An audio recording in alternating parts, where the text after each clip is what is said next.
umas dezenas de oleiros e o resto da população maioritariamente ligada à agricultura. A economia de Santa Maria nos Açores baseava-se em trocas diretas, mas em poucos anos o levantar e o pousar de aviões do novo aeroporto mudou a vida na ilha. Fê-la crescer até ao primeiro mundo. Foi o primeiro aeroporto do arquipélago e remonta aos anos de 1940. Vivia-se a Segunda Guerra Mundial e os norte-americanos queriam ter um local no meio do Atlântico para usar como apoio às aeronaves que sobrevoavam o oceano. Luís Mesquita, ex-controlador aéreo em Santa Maria, conta a história por detrás da construção da infraestrutura, que já foi alvo de estudo de vários historiadores. Os Estados Unidos já perceberam-se que precisavam de uma base no Atlântico e que seria nos Açores. E começaram a pressionar Portugal. Aliás, antes disso, mandaram um avião sobrevoar as ilhas todas, que vem falar neste livro, Operação Alacrity, que é escrito pelo indivíduo que vem a bordo desse avião, que sobrevoa todas as ilhas dos Açores e quando por último, Santa Maria é mais a leste e mais a sul, quando por último sobrevoa Santa Maria e a zona do aeroporto, diz, tem que ser aqui, é aqui o local. Ele explica também o porquê da ilha ser um ponto nevrálgico na geoestratégia norte-americana. Foi aqui porque estas ilhas estão numa zona do Atlântico onde era naquela altura, relativamente, era mais fácil comunicar com os aviões, criando meios em terra, comunicar com os aviões que sobrevoavam esta zona, os Estados Unidos também, portanto, por isso é que o centro de controle está aqui e foram criados meios de rádio, de transmissão de terra para os aviões, que o seu agente está na instalação e na criação desses meios, nessa altura, e também meios de comunicação de centro de controle de Santa Maria com o de Nova Iorque, entre controladores. Controladores tinham também a falar entre si. Então como é que isso era feito? Não havia telefones. Era feito por teletipo, por tipo Morse, umas máquinas onde a gente escrevia, onde as coisas eram escritas, era passado por umas fitas, essas fitas transmitiam para os outros receptores do lado de lá, por meios eletrónicos, a comunicação.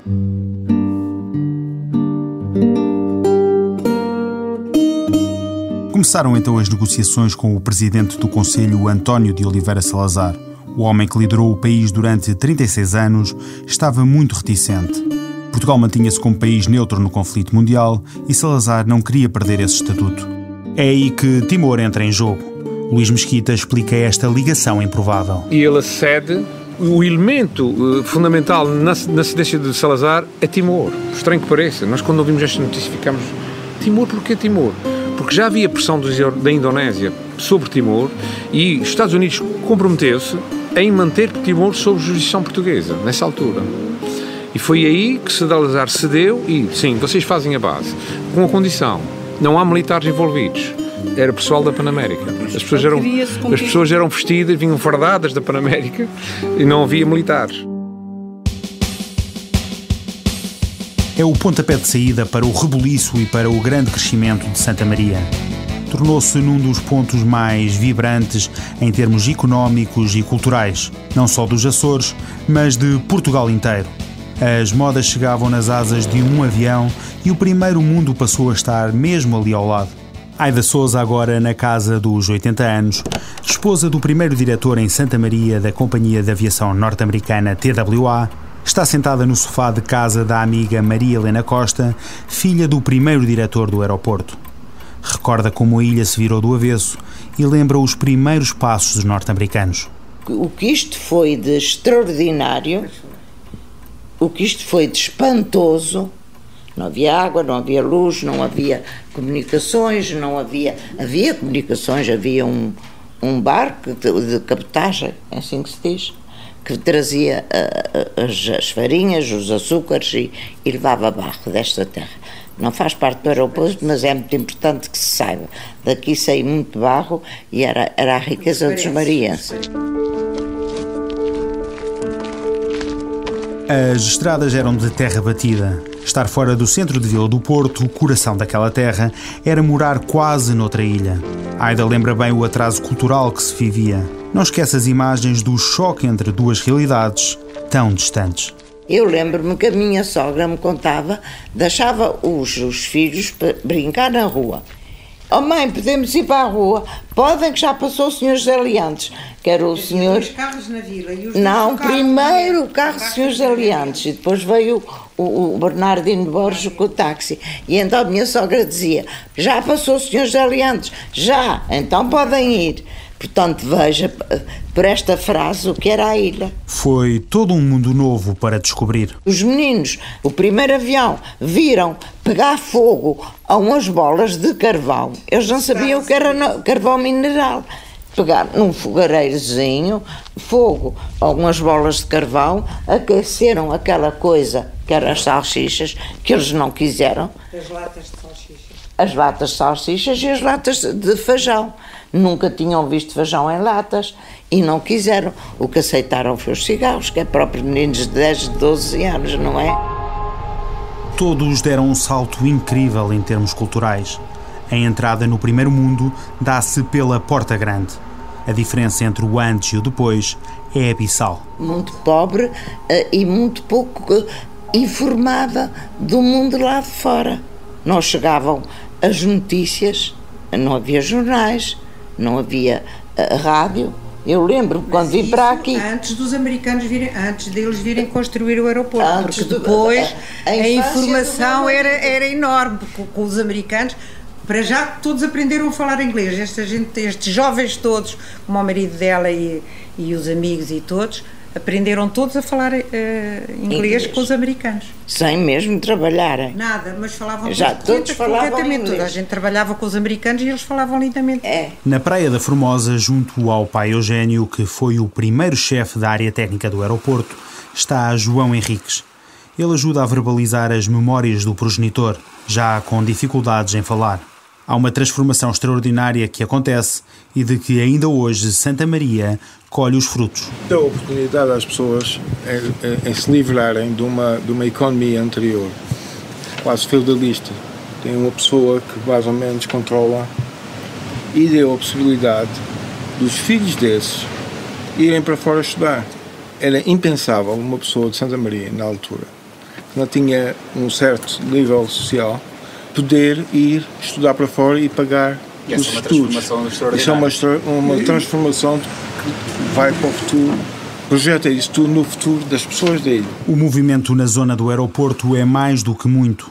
Os norte-americanos criam logo um dinamismo económico imparável. O presidente da Câmara da Vila do Porto é um familiar nosso, que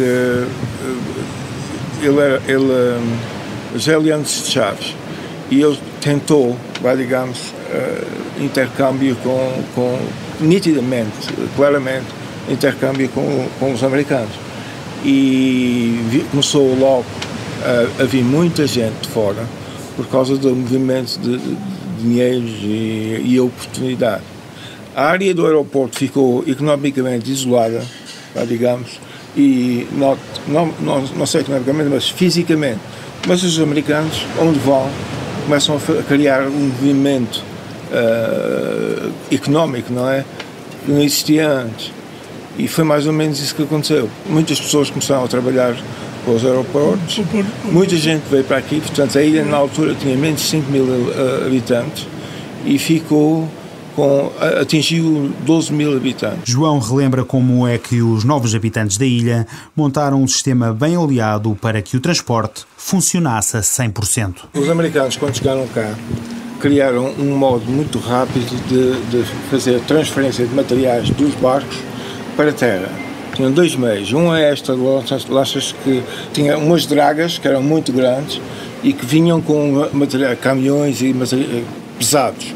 E tinha mais ligeiros que vinham e transiam, e quando chegavam ao cais, baixavam a parte da frente. O calhau da roupa, que é ao lado do cais. Mas eles fizeram um sistema de viaturas, que eles subiam a vila e depois desciam pela Birmânia, para ser mais rápido, para a transferência de materiais e para o aeroporto ser mais rápido.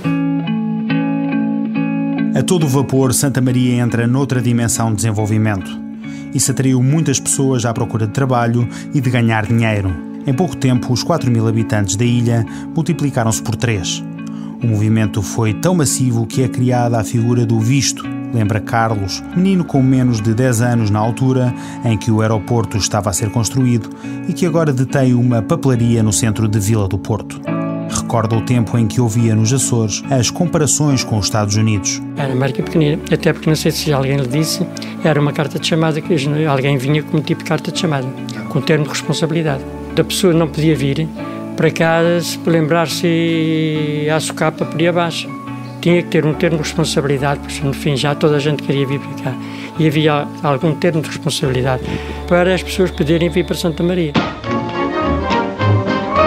Os norte-americanos, além de piscinas, templos religiosos e casas, constroem um cinema de 800 lugares que vai acolher estrelas planetárias. Eu que sou mais novo, porque há pessoas mais velhas que vêm mais. Todos aqueles artistas que passavam de cá, logo pernoitassem no aeroporto, no hotel do Terra Nostra, o empresário, alguém que estava à frente do cinema, fazia o possível para esses artistas atuarem, ou essas companhias atuarem. Quais é que se lembra assim de memória? Olha, o Ivan Cury, a Anita Guerreiro. Carlos não esquece também um encontro de que, na altura, nem teve consciência da importância. Tive uma vez o Hemingway na papelaria. Eu só o conheci porque me disseram que era o Hemingway, o honesto Hemingway.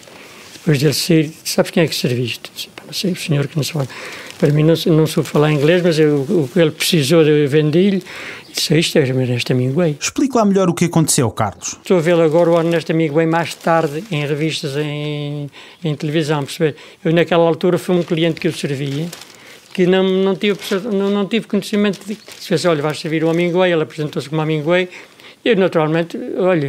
Mas lembra-se o que é que lhe vendeu? Não, sinceramente não.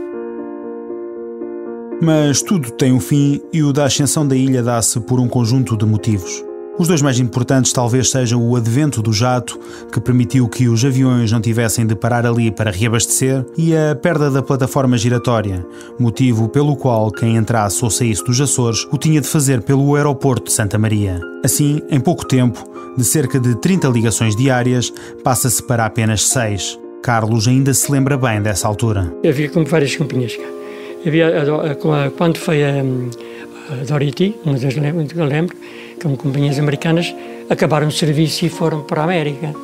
E então o que havia no comércio era, esta companhia vem, mas vai vir outra substituí-la. Uma ilusão muito grande. Depois foi a Panamérica. E havia sempre, no Mariense, uma esperança de haver uma outra companhia para substituir. E gradualmente foi-se acentuando, foram saindo. Já a Aida foi atingida em cheio pela mudança. Eu fui uma das famílias prejudicadas. Os aviões de grande alcance começaram a técnica, já não precisavam de aterrar aqui para abastecer. E foram diminuindo. Maria Helena, ao lado dela no sofá, relembra a tristeza que aquele momento lhe causou. Tudo o que crescera começava a minguar. Ficámos com 5.000 habitantes, de repente. Depois veio a imigração, que levou muita gente. E como é que foi viver essa altura das pessoas, assim, para vocês que tinham vivido essa fase da pós-guerra? Habituar-nos a ver os amigos todos a irem embora, tudo acabou, houve uma altura que eu dizia, já não vou mais despedir-me de ninguém. Santa Maria vai então perder as pessoas que tinha atraído no momento de grande prosperidade. Agora é apenas a SATA e alguns voos privados a darem vida a uma das 3 pistas que o aeroporto detém. As outras 2 estão desativadas, como nos conta a responsável de operações do aeroporto, Luísa Mesquita. Privados há. Agora os aviões das companhias são bastante autónomos. Só querem este aeroporto é como alternante, se tiverem algum problema, para alguma avaria técnica, algum problema de doenças a bordo, querem ter um aeroporto alternante, só que também não temos um hospital, temos um centro de saúde. E aí eles pedem uma emergência médica e vão para a terceira, que é um aeroporto militar. Mas nem tudo são nuvens negras sobre Santa Maria. A corrida ao espaço é o novo desígnio da ilha. Já conta com a estação de rastreio de satélites da Agência Espacial Europeia, uma estação geodésica e agora vê nascer a nova estação da Organização Europeia para a exploração de satélites meteorológicos. O ex-controlador de tráfego aéreo Luís Mesquita fala dos novos projetos e põe-lhe esperança em cima. Que é os projetos do Space Rider, já deve ter ouvido falar, e a questão do lançamento dos satélites. Eu penso que o futuro do aeroporto vai passar um bocado por aí. Se Santa Maria for um centro tecnológico do espaço, vai ter muito movimento do aeroporto. Pode ser uma segunda vida aqui para o aeroporto. É, sem dúvida. Não é para o aeroporto, é para a ilha toda. As próximas décadas dirão se depois do aeroporto será a vez do espaço fazer descolar Santa Maria para o futuro.